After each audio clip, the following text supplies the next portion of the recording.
Olá, eu sou a professora Edileide e sou responsável por ministrar o componente curricular Docência do Ensino Superior. Antes de a gente começar a conversar, antes de iniciar nossa aula, eu vou me apresentar, porque alguns de vocês ainda não me conhecem, né? Eu sou pedagoga, sou mestra e doutora em Educação e Contemporaneidade, tenho algumas especializações, como essa que vocês estão fazendo, e sou professora no ensino superior há alguns anos. Dei aula por muito tempo em algumas universidades. Hoje sou professora da Católica e da Unifax na pós-graduação. E dou aula nos cursos de pós da CAELES, né? Esse curso que vocês estão fazendo é de uma faculdade do grupo CAELES. Bom, gostaria de conhecer vocês, de saber um pouquinho de cada um, mas é meio complicado, né? Nesse momento eu falo sozinha. É aquela situação que a gente discute nessa aula, né? O professor falar e o aluno apenas escutar, né? Não participar. Mas hoje é uma modalidade diferente da que vocês tiveram desde o início do curso, por conta da situação que a gente está vivendo, né? Essa pandemia que nos assola. Enfim, o que nós do Grupo CAELES queremos é que vocês fiquem em casa. Né? E para que vocês fiquem em casa e não percam tempo, né? Resolvemos ministrar essa aula por vídeo. Espero que vocês aproveitem e que seja bom para todos nós, tá bem? Então vamos lá. Para começar, eu gostaria de perguntar se vocês sabem qual é a ideia que vocês têm de docência no ensino superior e por que isso faz parte do curso de especialização na área de fisioterapia. Já escutei algumas críticas, né? Por que docência do ensino superior se eu sou fisioterapeuta? Né? Então a gente começa dizendo que todo especialista, todo aquele que faz uma especialização, que é um curso como esse que vocês estão fazendo, ao concluir, ele sai também professor. Um curso de especialização lhe habilita a ser professor na graduação e em cursos de pós-graduação como esse que você está fazendo, o Lato Sensu. Vamos fazer uma diferençazinha aí, né? O que é o Lato Sensu e o que é o Stricto Sensu, né? Duas modalidades de pós-graduação. O Lato Sensu são os cursos de especialização, eles têm uma duração menor que o Stricto Sensu, e são cursos mais abertos. O Stricto Sensu é aquele mais fechado, mais direcionado para um nicho de pesquisa, né, que seria o mestrado e o doutorado. São cursos que têm uma duração um pouquinho maior e que são bem específicos mesmo. No Brasil, de modo geral, o mestrado e o doutorado prepara você para ser pesquisador. E o Lato Sensu, os cursos de pós-graduação a nível de especialização, eles preparam também para ser professor. Ora, Leide, significa dizer que quem faz mestrado e doutorado não está apto a ser professor? Pelo contrário, né? Legalmente, essas pessoas, né, como eu e como tantos outros que fizeram mestrado e doutorado, estamos ali nos preparando, né, nos habilitando, na verdade, para sermos professores no nível superior. Inclusive, de acordo com a lei, todo curso de especialização, assim como as graduações, tem que ter um percentual grande de professores, mestres e doutores. Mas há um espaço também para o professor especialista. Por que eu não dei os percentuais?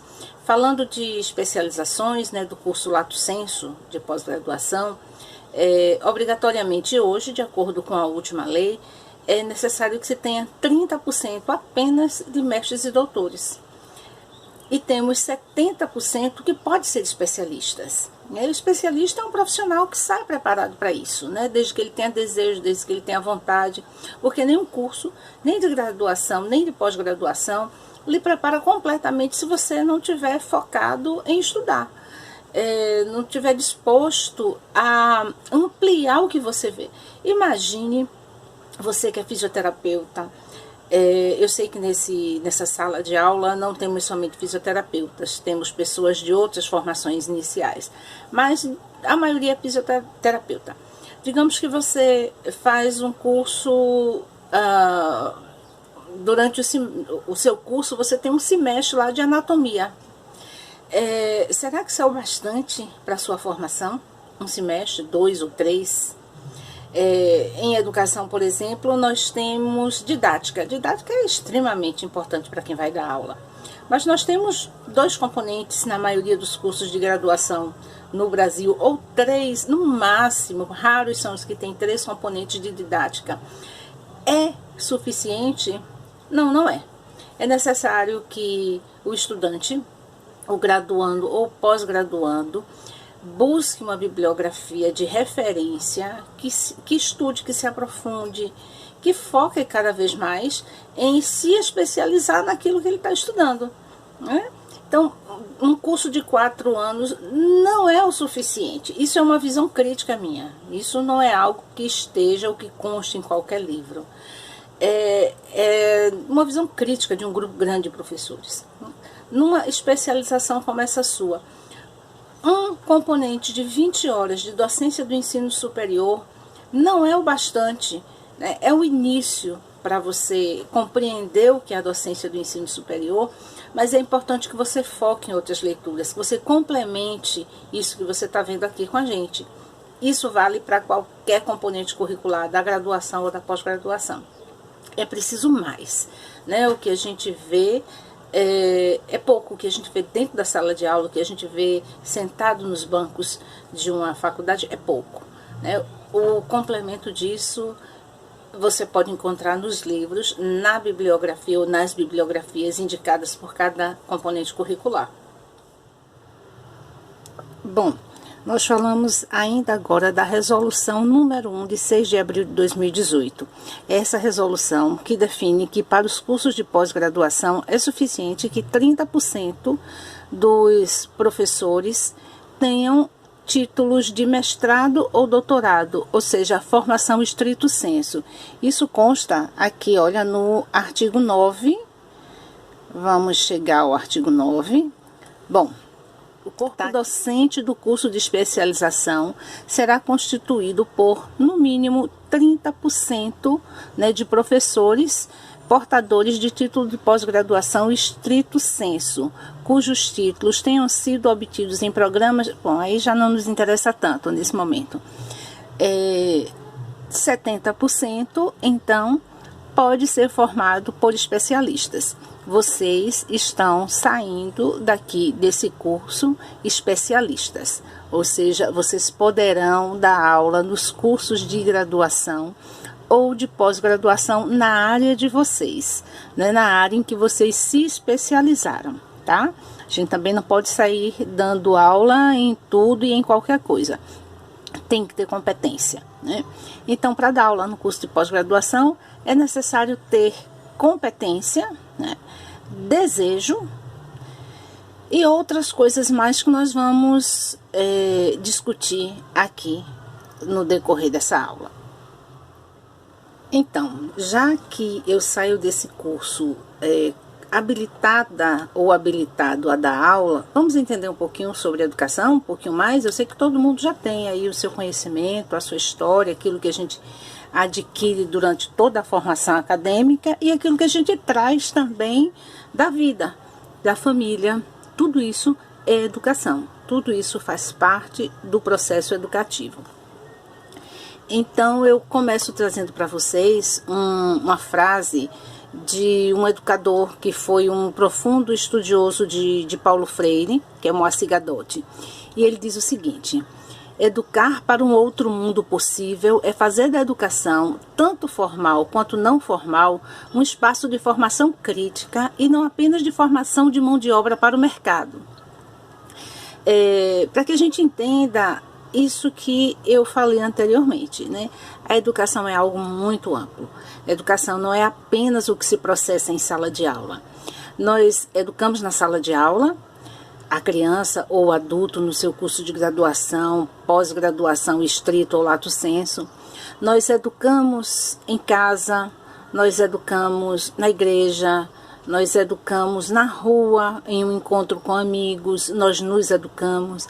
E nós educamos também no espaço de trabalho de um fisioterapeuta. Quantas vezes é cobrado e é necessário que o fisioterapeuta explique detalhadamente para o paciente o que ele precisa fazer, o que ele deve fazer para manter seu estado de saúde, para dar continuidade em casa, em um outro momento, naquilo que foi orientado ou que foi feito durante a sessão, durante a consulta. Então, educar se processa em todos os momentos. É necessário que todo profissional da área de saúde tenha conhecimento de educação, de como educar, de como não educar, né? Entender que a educação, ela pode ser formal, que é essa educação que vocês estão vivenciando aí agora, né? Aquele momento em que a gente se reúne, professor, aluno, e processa uma aula. E aquele outro momento em que, independente de sala de aula, eu sinto como uma pessoa e lhe dou algumas orientações. O que diferencia aí é que uma a gente vai chamar de educação formal. Então, a educação formal é essa educação que acontece em sala de aula, né? Seja na escola do ensino fundamental 1, seja na educação infantil, seja no curso de doutorado, seja na graduação, na especialização. Isso é educação formal. Continuando, pessoal. Nós falamos até agora criticamente do professor tradicional.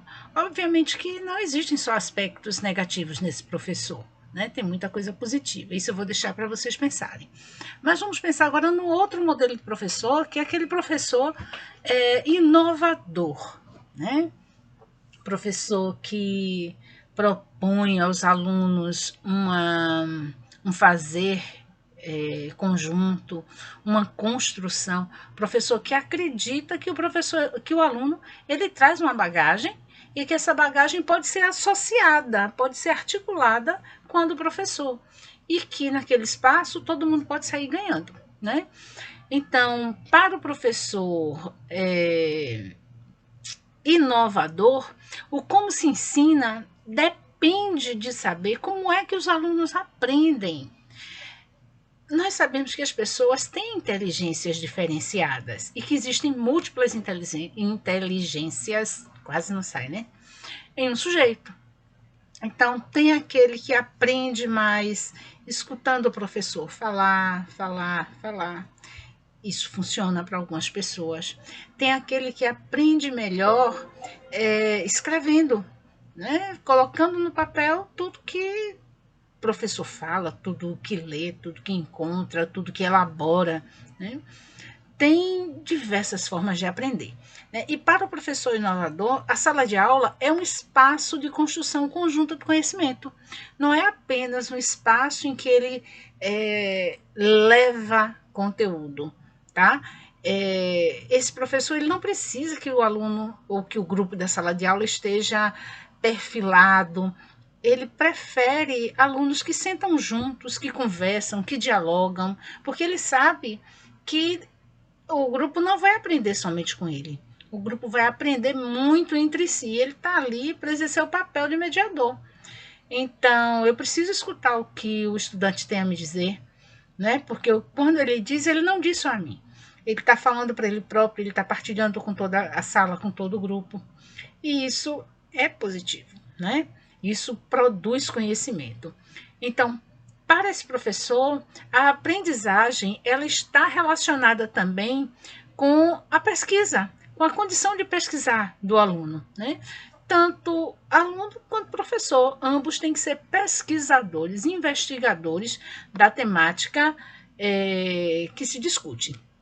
Então, para esse professor, a sala de aula é espaço e tempo no qual e onde os sujeitos de um processo de aprendizagem, quem são esses sujeitos? Professor e aluno, onde esses sujeitos se encontram para juntos realizarem uma série de ações, na verdade, interações. né? É na interação, é no diálogo, no processo dialógico de uma sala de aula que nós construímos alguma coisa. Então, para esse professor inovador, toda aprendizagem tem que ser significativa. Esse professor, ele busca no conhecimento do aluno, né, na interação com o aluno, implicar naquilo que ele traz, naquilo que ele mostra, algo que se articule a esse aluno, para que seja para ele significativo, para que tenha sentido, né? Não basta eu chegar aqui, falar e isso não ter sentido nenhum para você. Talvez aí, nesse momento agora, alguém que não tem interesse nenhum, não vê sentido em ser professor, talvez a minha fala esteja sendo algo desnecessário, algo talvez até desprazeroso. Mas para aquele que pensa nessa outra possibilidade, que tem esse desejo, o que eu estou falando pode ter muito valor, né?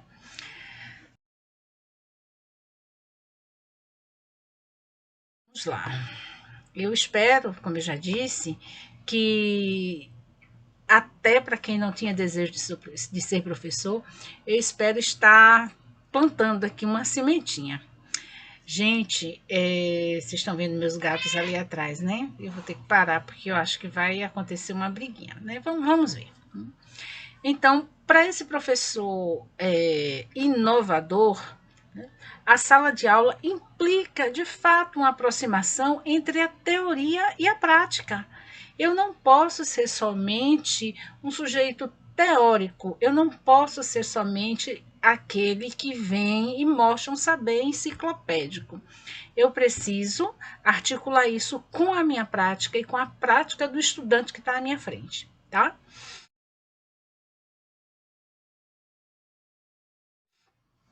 Bom, para ser professor, é necessário que o sujeito desenvolva algumas habilidades, né? As habilidades, vocês sabem, um conjunto de habilidades formam uma competência.